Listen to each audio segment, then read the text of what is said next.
takot si ano, ayaw Luweng. Wala pa lang ito eh. Hindi ka pala makaporma eh.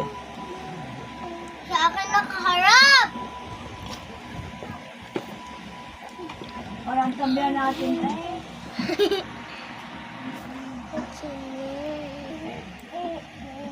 Wala pa siya sabihin. Yan ako! Sisilip pa. Parang balsa. Ganyan ni Maki. Si Marcos ayun lang ang kinakapikot ko diyan eh. Hirap sa wayay. Dinig na, ayaw agad lalapit. Para bang nang iinsulto talaga. Sinabi nga mga Dali! Basta! Lagda ka din dyan. Oh my God! That's it! Eh, nga pa.